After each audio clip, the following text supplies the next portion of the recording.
सारे क्वांटिटीज़ को जहाँ पे भी डायरेक्शन भी कंसीडर होती है मैग्नीट्यूड के साथ, उन सारी क्वांटिटीज़ को हम क्या बोलते हैं भाई, वेक्टर क्वांटिटीज़ कहते हैं, है ना। तो फोर्स अपना क्या है, एक तरह का वेक्टर क्वांटिटी है। जैसे कि मान लीजिए वेट है, वेट क्या है भैया, वेट मतलब मास, मास कह दीजिए, मास क्या है भैया, मास अपना होता है केजी में, हमारा मास क्या है 5 kg।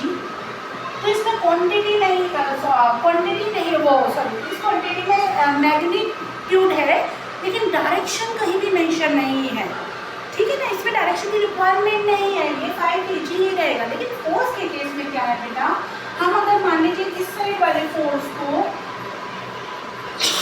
नेगेटिव ले रहे हैं तो इसको हमें क्या लेना पड़ेगा, दूसरे डायरेक्शन से, इसके जस्ट अपोजिट डायरेक्शन वाले को पॉजिटिव, और इसको अगर हम पॉजिटिव ले रहे हैं तो इसके अपोजिट डायरेक्शन वाले फोर्स को हमको क्या लेना पड़ेगा, नेगेटिव। क्यों भैया ऐसा क्यों है, क्योंकि फोर्स एक वेक्टर क्वांटिटी है, वेक्टर क्वांटिटी में हम मैग्नीट्यूड के साथ डायरेक्शन को कंसीडर करते हैं, करना पड़ता है। मान लीजिए हमने क्या बोला था, ये दोनों फोर्स हम इक्वल अमाउंट में लगा रहे हैं, इसलिए ये तो क्या है अपनी जगह से नहीं जा रही है।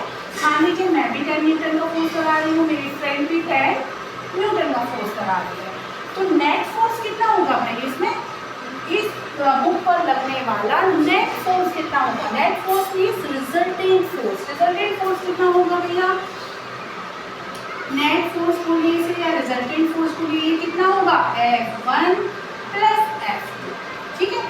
अगर मान लो वैसे बेसिकली हम पॉजिटिव और नेगेटिव इस तरह से लेते हैं बेटा, जैसे आप ग्राफ तो जानते ही हैं, ये आपका एक्स एक्सिस होता है, ये वाई, तो आप क्या करते हैं, इस साइड वालों को लेते हैं पॉजिटिव और इस डायरेक्शन वालों को आप क्या लेते हैं, नेगेटिव। ऐसे ही वाई एक्सिस के साथ आप करते हैं, ऊपर आप लेते हैं पॉजिटिव और नीचे की साइड वालों को क्या लेते हैं आप, नेगेटिव, ठीक है ना। There is any confusion, no. हाँ, तो हमने जैसे मान लीजिए, तो हम भी क्या करते हैं बेसिकली, इस साइड लगने वाले डायरेक्शन के फोर्सों को हम क्या ले लें, नेगेटिव ले लें, और इस साइड लगने वालों को पॉजिटिव ले लें, तो हमारा बहुत इजीली क्वेश्चन सॉल्व होता है और कॉन्सेप्ट भी क्लियर होता है। अब इस डायरेक्शन में लगने वाला फोर्स F1 है, तो F1 को हमें क्या लेना पड़ेगा, -10 प्लस F2 को क्या लेना पड़ेगा भैया, +10, है ना, +10। तो डायरेक्टली आप ऐसे लिख सकते हो, आपको ऐसे लिखने की रिक्वायरमेंट नहीं है। अच्छा, -10 और +10 मिलकर क्या हो जाएगा, 0। इसका मतलब बैलेंस फोर्स वो फोर्स होता है जिसमें F net और we can say F resultant, मतलब रिजल्टेंट फोर्स या net force will be always 0, ठीक है। समझना है किस तरह से 0 होता है, इसकी तो आइडिया आपको बहुत क्लियर हो गया होगा व्हाट इज बैलेंस। अच्छा, क्या होता है बैलेंस फोर्स में, हमारा जो नेट फोर्स है उसकी वैल्यू हमेशा क्या आएगी, 0, और हमारा वर्क डन क्या हो जाएगा, 0, वहाँ हमें कोई भी इम्पैक्ट देखने नहीं। नेक्स्ट है अनबैलेंस्ड। अब मान लीजिए यही बुक है हमारी, लेकिन मैं थोड़ा सा ज़्यादा एफर्ट डाल रही हूँ, है ना, ज़्यादा एफर्ट डाल रही हूँ। मान लीजिए मैं डाल रही हूँ 12 न्यूटन का एफर्ट और मेरी फ्रेंड डाल रही है 10 न्यूटन का एफर्ट।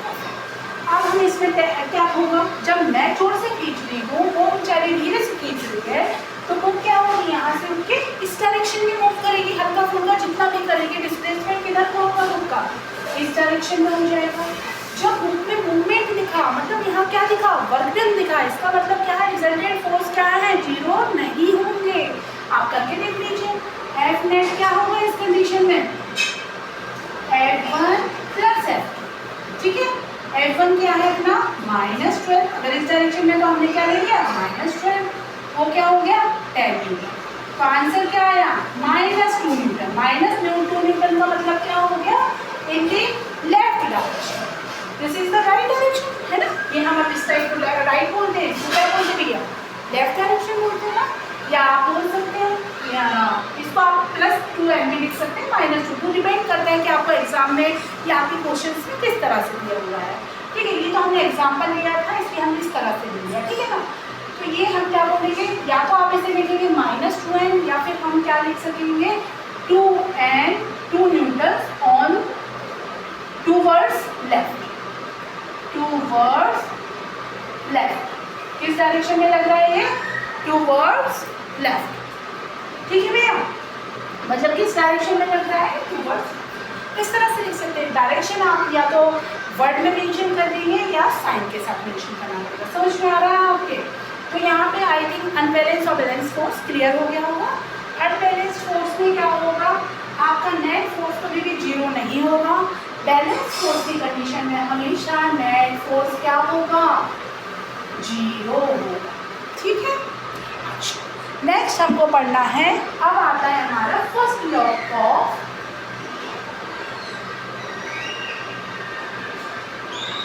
Of Newton.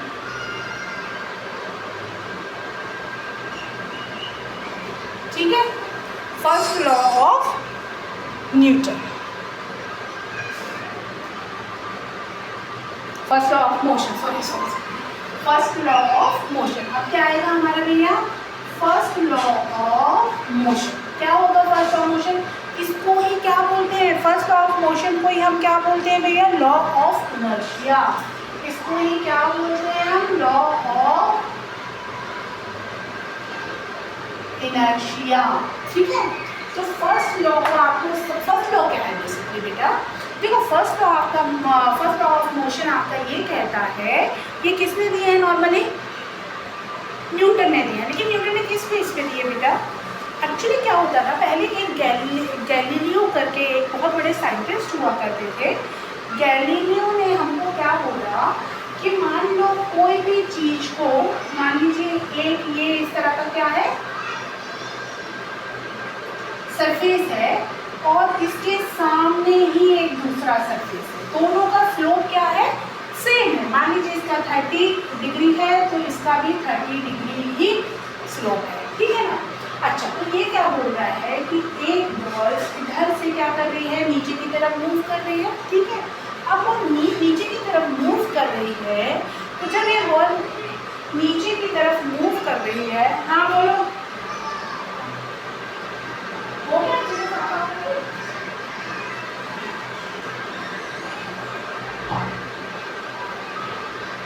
जब ये बॉल हमारे नीचे की तरफ मूव कर रही है तो इसमें क्या हो रहा है बेटा, नीचे ग्रेविटी की वजह से इसमें क्या लग रहा है, नीचे की साइड एक्सेलरेशन हो जाएगा। कैसे, इसकी वेलोसिटी यहाँ पे क्या थी, यहाँ से स्टार्ट की तो जीरो थी वेलोसिटी, लेकिन यहाँ से जब नीचे की साइड जाएगी तो इसमें ग्रेविटेशनल फोर्स लगेगा, उसकी वजह से क्या आएगा, वेलोसिटी में इंक्रीज होगी। वेलोसिटी इंक्रीज होगी तो क्या होगा बेटा, एक्सेलरेशन आया।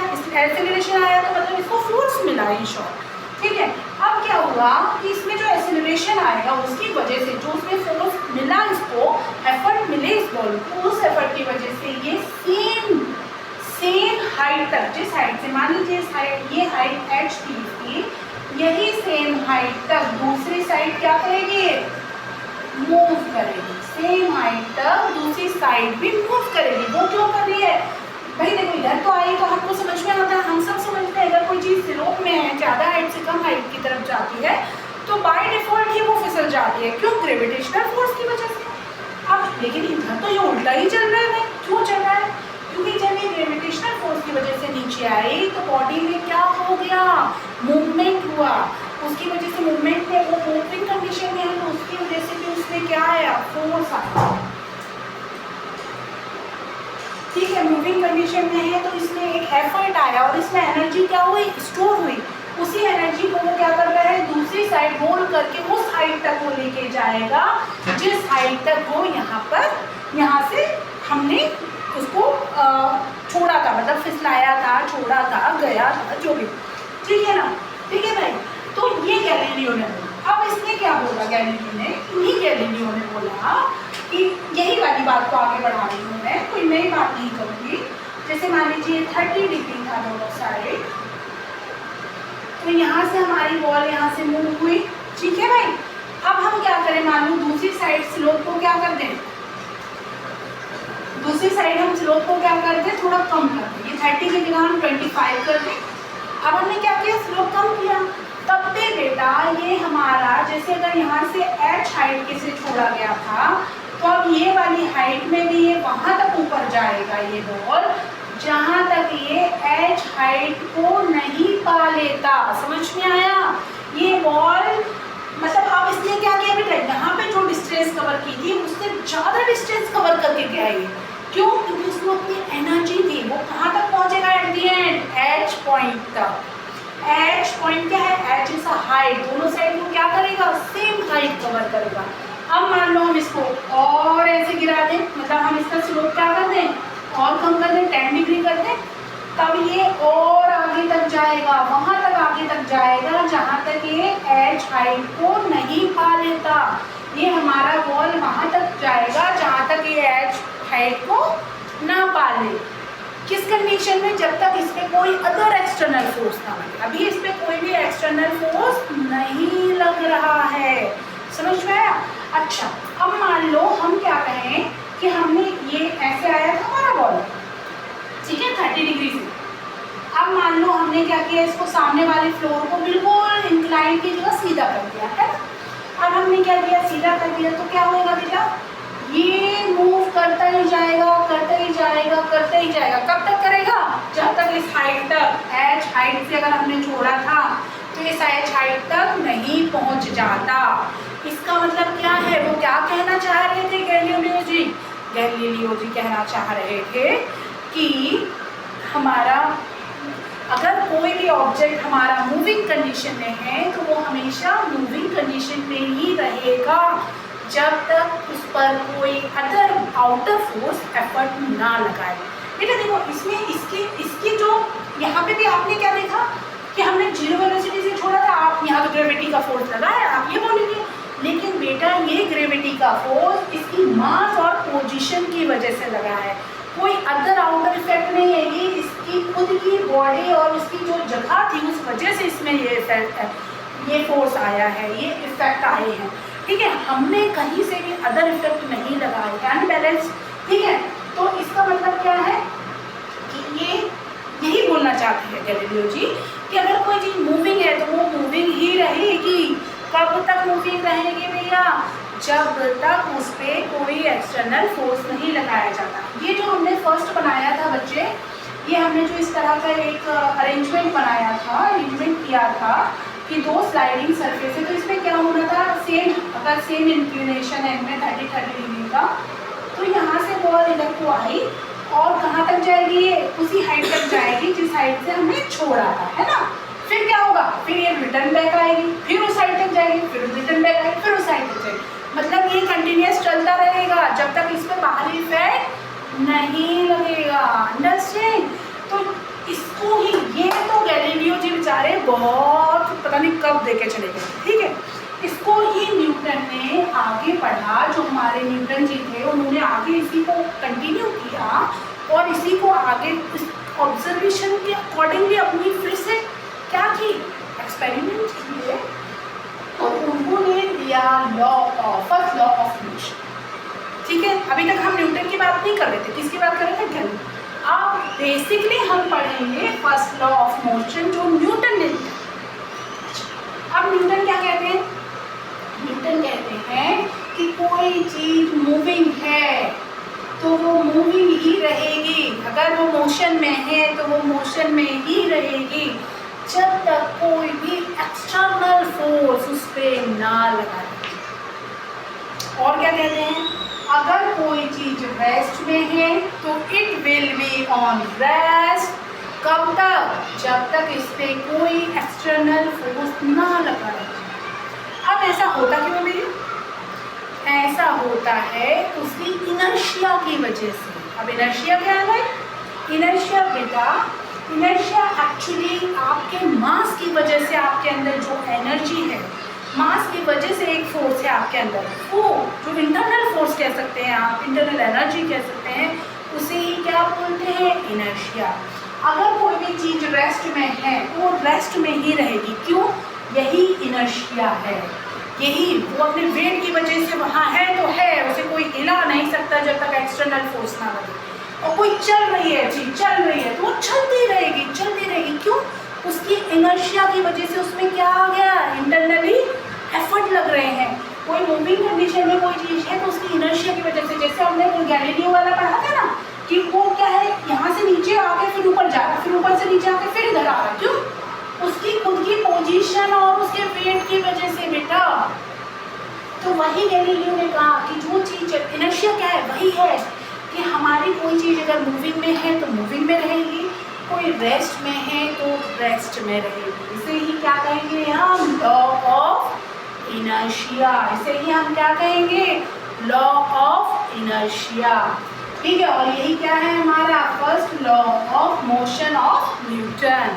अच्छा, एग्जाम्पल देखो इसका, जैसे कि बस चल रही है, ठीक है, आप बस के अंदर बैठे हुए, बस चल रही है, आप बस के अंदर बैठे हो, आप तो कहोगे भैया हम तो बैठे हुए हैं, है ना, लेकिन बस तो चल रही है ना। अब क्या हुआ, हमारी बॉडी भी उस बस के साथ ही मोशन में है कंटिन्यूसली। अब क्या हुआ, बस रुकी तो आपको एकदम से क्या होता है, आगे की तरफ गिरते हो। क्यों गिरते हो आगे की तरफ? क्योंकि आपकी बॉडी आपके वेट की वजह से, जो बस चल रही थी, आपकी बॉडी उसके साथ मूवमेंट में थी कंटिन्यूस।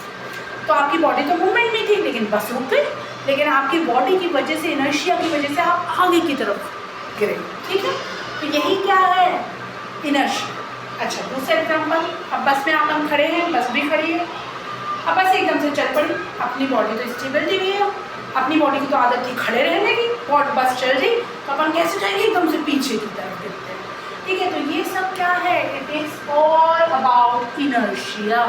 और एग्जाम्पल आप देखेंगे, जैसे कि आपको मैं बताती हूँ, जैसे हम कैरम खेल रहे हैं, कैरम में ये कैरम है, ये बीचों बीच हमने बहुत सारी गोटियाँ रखी इसके ऊपर, है ना। अच्छा, अब हमने बहुत जोर से स्ट्राइकर मारा, अपना बहुत जोर से स्ट्राइकर को क्या मारा, तो क्या होता है बेटे, ये सब क्या है, रेस्ट कंडीशन में है सारी गोटियाँ, है ना। अब अपन ने स्ट्राइकर मारा तो वो स्ट्राइकर किसको लगा, नीचे वाली को, तो ये नीचे वाली तो आगे निकल गई, लेकिन ऊपर वाली क्या थी, रेस्ट कंडीशन में थी, तो वो रेस्ट ही रही, तो नीचे वाली तो निकल गई और ऊपर वाली ऐसे ही जमी रही। अंडरस्टैंड क्यों जमी रही, इनर्शिया की वजह से।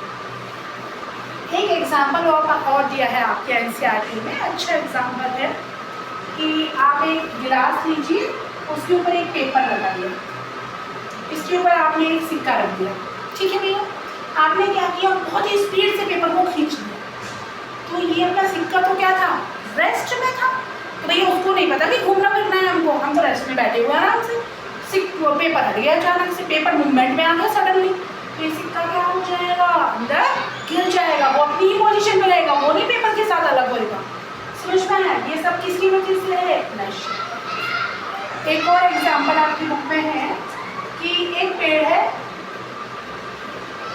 यहाँ आम लगे हुए हैं, आप गए, आपने इसको क्या कर दिया, हिला दिया बहुत जोर से, अब हिलाया तो क्या हुआ नीचे, अपना ये नीचे वाला पोर्शन तो क्या आ गया, मूविंग कंडीशन में आ गया, लेकिन वो तो बेचारे अपनी इनर्शिया वेट की वजह से क्या थे, स्टेबल लगे हुए थे, लटके हुए थे, सडनली पेड़ हिला तो क्या होगा, वो टूट के गिर जाएंगे, उससे अलग हो जाएंगे, और कुछ पत्तियां भी गिरेंगी, जो मूवी नहीं करना चाह रही थी अपनी इनर्शिया की जो स्टेबल कंडीशन में थी, अचानक से खतरनाक भूचाल आया, तो वो वहाँ से क्या हो गई, अपनी इनर्शिया की जगह, इस इनर्शिया की वजह से वो स्टेबल थी, नीचे वाले सारे पोर्शन में क्या आ गया, मूवमेंट हो गया, तो वो क्या हो गया, उनसे अलग। समझ में आया? अच्छा, तो ये था हमारा first law of motion. Next है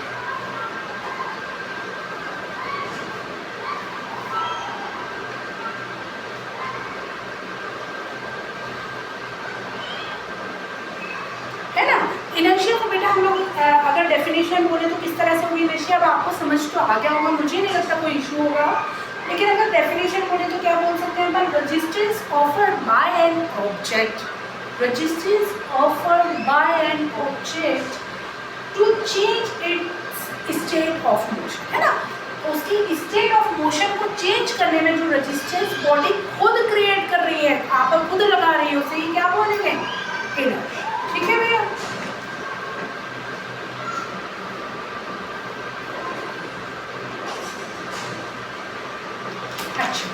नेक्स्ट हमें पढ़ना है मोमेंटम। व्हाट इज मोमेंटम भाई,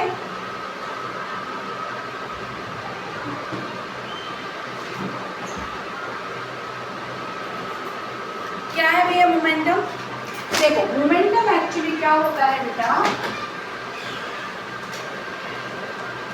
मोमेंटम को हम P से डिनोट करते हैं, किससे डिनोट करते हैं, P। मोमेंटम है मास इनटू V। मास क्या है भैया, मास तो आप सबको पता है, V क्या है, वेलोसिटी। मास क्या है, मास क्या है अपना केजी में, मास किस में आएगा अपना, मास की यूनिट क्या है केजी, वेलोसिटी की क्या है मीटर पर सेकेंड, तो मोमेंटम की क्या हो गई केजी मीटर पर सेकेंड। ठीक है, ये वैल्यू किसकी हो गई मोमेंटम। देखो बेटा इसका क्या मतलब है, देखो बच्चे जैसे कि कोई चीज चल रही है, जैसे कि कोई ट्रक ले लो आप, ठीक है, अब ट्रक चल रहा है, ट्रक का मास क्या है बहुत ज़्यादा, ट्रक का मास बहुत ज़्यादा है, मान लो 1000 kg चल जाएगा, नहीं और ज़्यादा होगा 10,000 kg, ठीक है। अच्छा वेलोसिटी क्या है उसकी 5 मीटर पर सेकेंड, मतलब बड़ा आराम से चल रहा है, धीरे धीरे, कोई बहुत ज़्यादा नहीं चल रहा है, 1 सेकेंड में 5 मीटर भी चला है भैया, ठीक है, 5 मीटर आप भी चल लोगे 1 सेकेंड में, इतना धीरे चल रहा है, ठीक है। अच्छा लेकिन ये दोनों मिलके अगर हम इनको मल्टीप्लाई करते हैं तो क्या हो जाएगा ये मोमेंटम।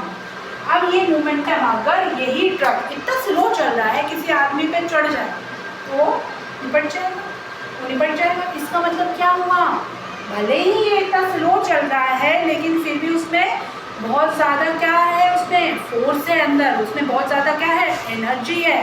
क्यों है, किस वजह से, उसके मास की वजह से। समझ में आया, इसे ही क्या कहेंगे उसका मोमेंटम। अच्छा दूसरा एग्जांपल देखिए आप, एक गोली है बंदूक की गोली, ठीक है, एक बुलेट है आपकी, इसका वेट मान लीजिए 5 ग्राम है। कितना है भैया, बहुत कम, 5 ग्राम, इट इज़ वेरी लेस। आपके ऊपर कितनी भी मार देंगे ना आपको कुछ नहीं होगा 5 ग्राम से। लेकिन इसकी स्पीड क्या है, मान लो इसकी स्पीड है 10 की पावर 5 मीटर पर सेकेंड, ठीक है। आई डोंट नो कितनी एग्जैक्टली उसकी स्पीड होती होगी, आई एम जस्ट अज्यूमिंग, ठीक है। मान लो इसकी स्पीड क्या है 10 की पावर 5 मीटर पर सेकेंड, 10 की पावर 5 का मतलब 1 2 3 4 5 जीरोस, इतना मीटर पर सेकेंड, ओके। अब यहाँ पे अब देखो ये मान लीजिए पहले इसकी स्पीड कितनी थी, हमने हाथ से ही ऐसे मारा, ठीक है, तो कितनी थी, मान लीजिए 50 मीटर पर सेकेंड। तो क्या होगा, क्या आपको लगेगी हार्म करेगी, नहीं करेगी भैया। मैं आपको ये डस्टर मार दूँ, उससे भारी डस्टर है तब भी आपको नहीं लगेगा इतना जोर से, थोड़ा बहुत मान लो स्क्रैच आएगा। लेकिन जब एक गोली आपके अंदर लगती है तो आपको पूरा बॉडी को पार करके निकल जाती है, बहुत बार चली जाती है ना। क्यों भैया, क्या ज़्यादा था वहाँ पे, ऐसा वहाँ पे क्या ज़्यादा था, वेलोसिटी। इसका मतलब कोई कितना इफेक्ट डालेगा आपके ऊपर या किसी भी चीज़ में, किसी के अंदर कितनी पावर है कह सकते हैं, या कितना फोर्स वो एफर्ट लगा सकता है, वो किस पे डिपेंड कर रहा है, 2 चीज़ों पर डिपेंड कर रहा है। कौन सी 2 चीज़ें हैं भैया, एक तो मास और दूसरा वेलोसिटी। इसको ही हम क्या बोलते हैं, मोमेंटम, ठीक है। अच्छा अब हमें लगता है मोमेंटम आप सभी को समझ आ गया होगा, तो हम क्या पढ़ेंगे भैया, सेकेंड लॉ ऑफ मोशन। अच्छा अब भैया देखो सेकेंड लॉ ऑफ मोशन क्या होता है बेटा, देखिए एक्चुअली क्या है बेटा, second law of motion, second law of Newton कह लो, मोशन कह लो। न्यूटन ने क्या कहा कि change in momentum with time, और we can say rate of change of momentum is equivalent to force. क्या बोल रहा है भैया second law of motion, rate of change of momentum of an object is proportional to the applied unbalanced force is in the direction of force, है ना। क्या कहता है second law of motion, second law of motion कहता है हमारा कि change in momentum, rate of change of momentum is directly proportional to the unbalanced force in the direction of motion। ठीक, ये कहना चाहता है बेटा कि मान लीजिए एक्चुअली जो मैंने आपको बताया वो क्या बताया, वो ये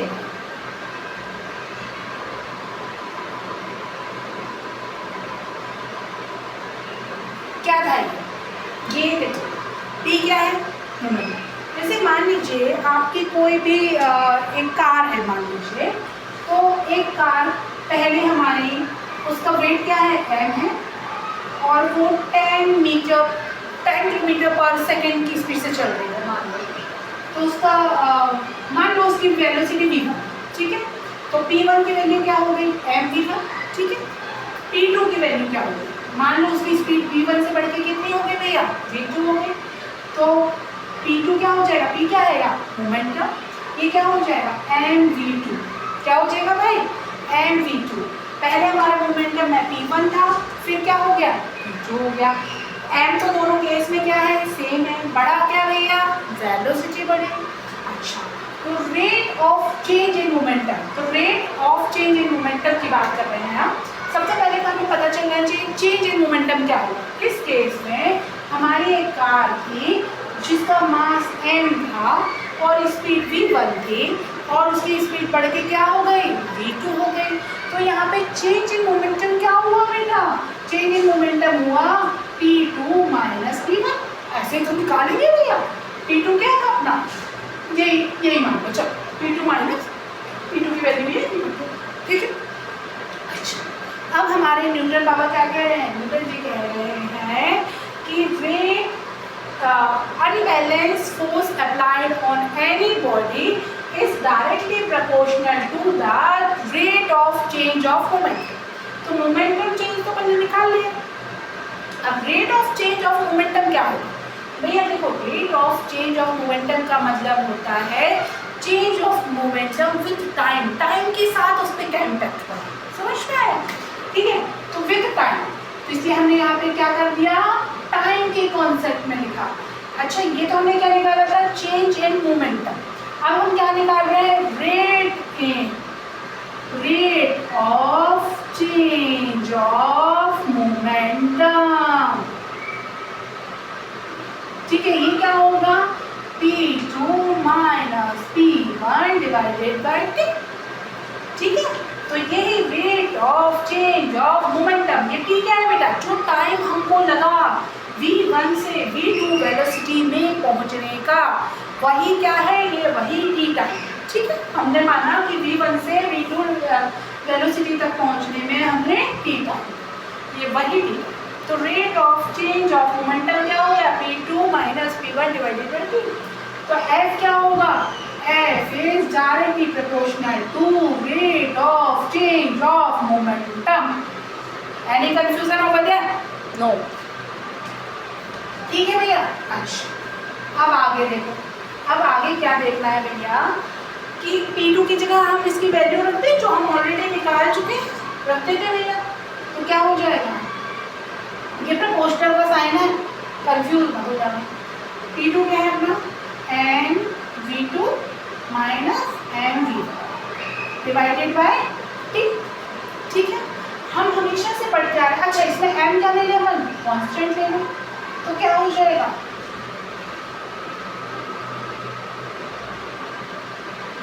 ठीक है।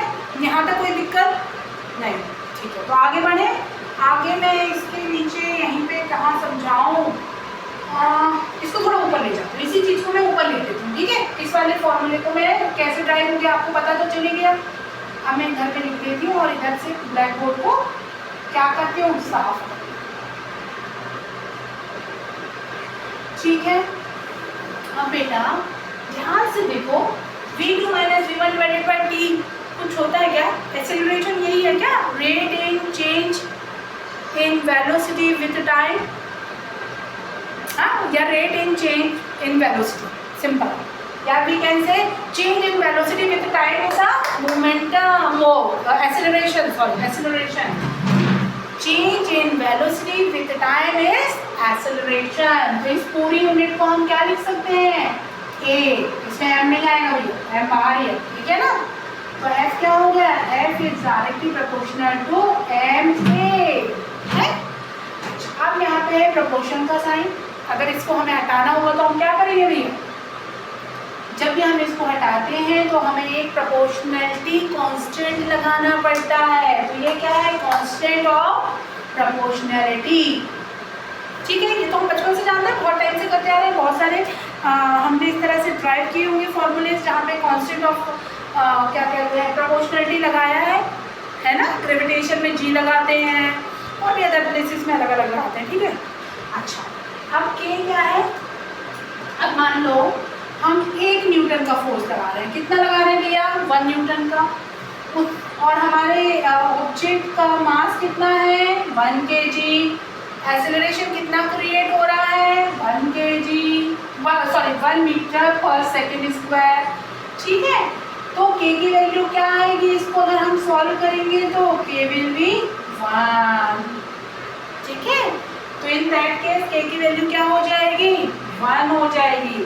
तो हमारा फॉर्मूला क्या हो जाएगा, F = ma।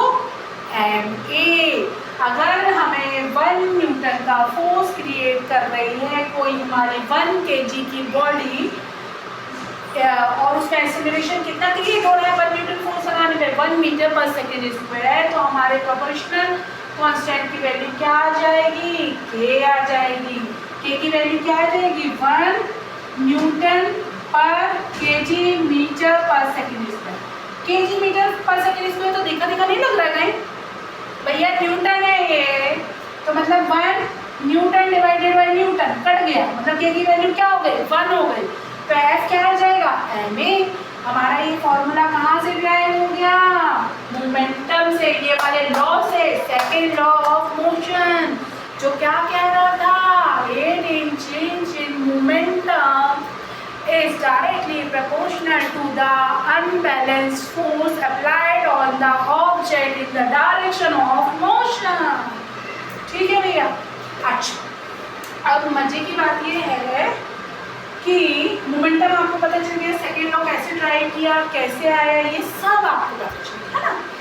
अच्छा, अब क्या बताने, कुछ मैं आपको बताने वाली थी लेकिन मेरे माइंड से सडनली स्किप हो गया, कोई इम्पोर्टेंट बात मैं आपको अभी बताने वाली थी। I skipped that point from my mind. How then?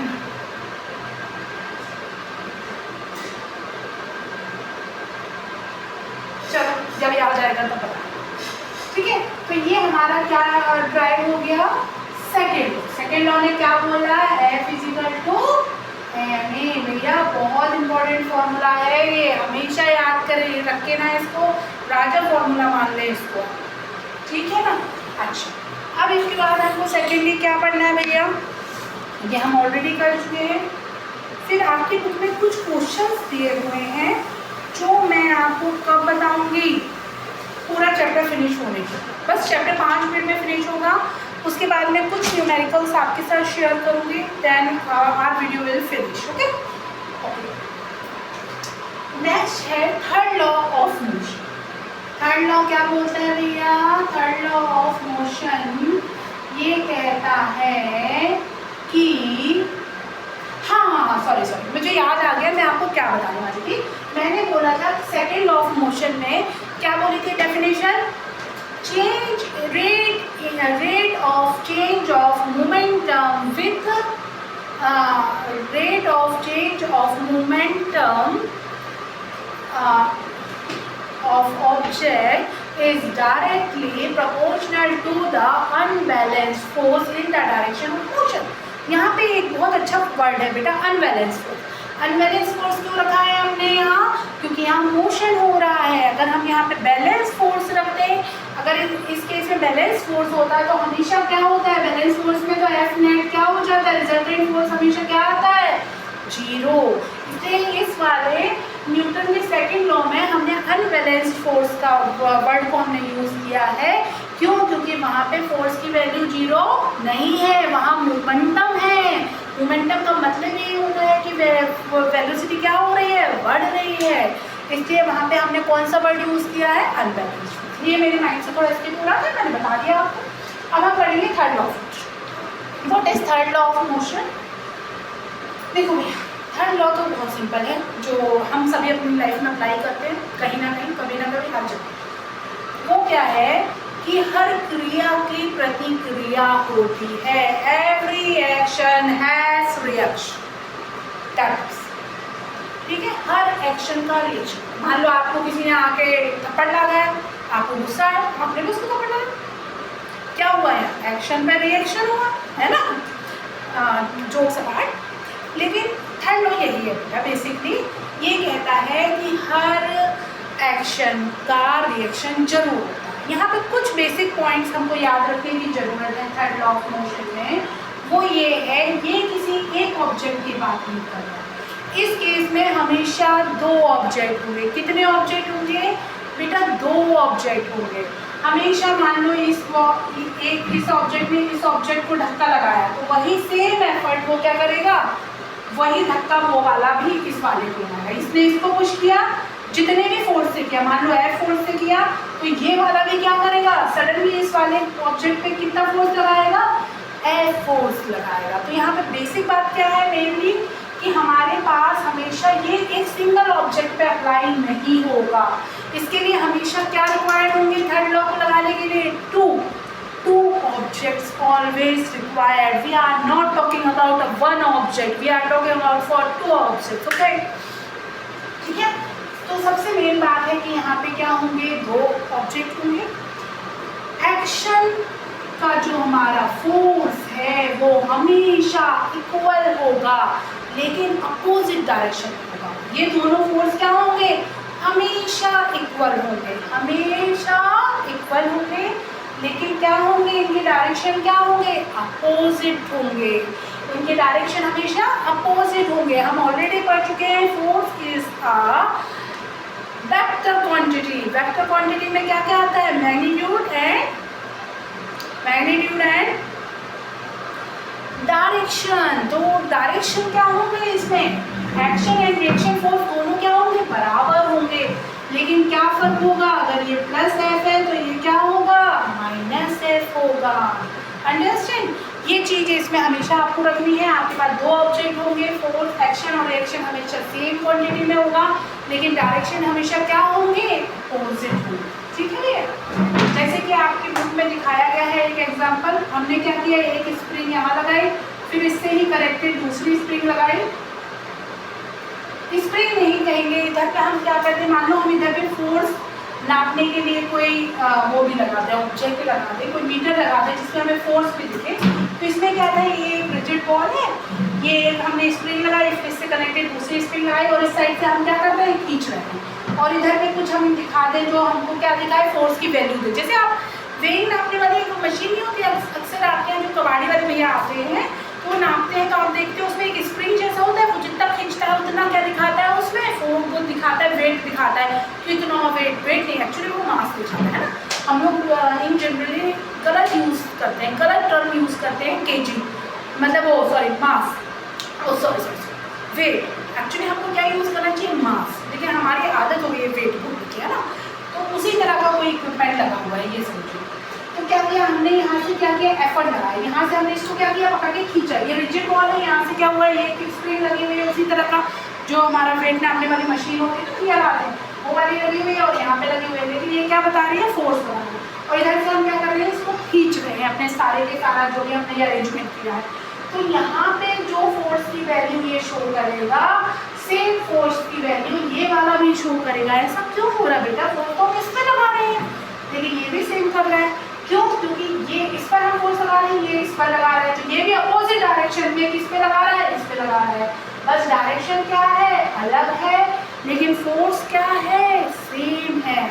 तो थर्ड लॉ ऑफ मोशन हमारा यही कहता है कि ऑलवेज, क्या कहता है कि all actions always have reaction and all reaction will be the same magnitude as the reaction, but direction always will be different।